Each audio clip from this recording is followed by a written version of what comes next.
the first month, I did nothing. And I did nothing except for sit on my sofa, stare out the window, take anti-anxiety pills, sip on wine, not dealing with anything.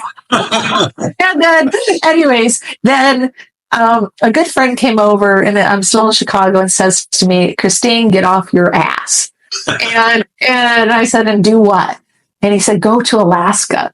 Why Alaska?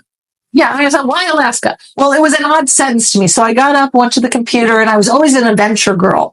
So I loved the outdoors. I knew the funk I was in. Going on something tame like a cruise was never going to jolt me out of my funk.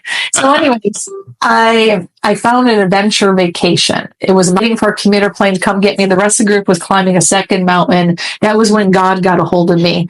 And I had a spiritual awakening. And in my consciousness, I was risen above every problem that I thought was a problem. And God showed me my superpower. How in a nanosecond, I can solve everything about my life.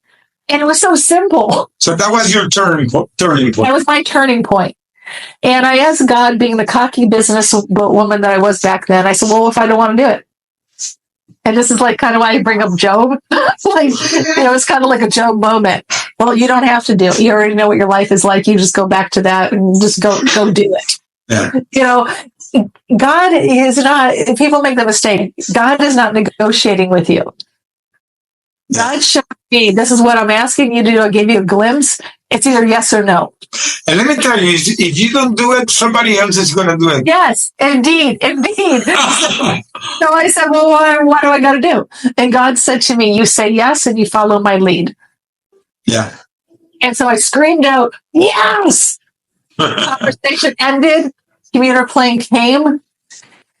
And all of a sudden, I stayed in Alaska a little bit longer than planned. And then when I got back to Chicago, I realized I outgrew everything that I knew. So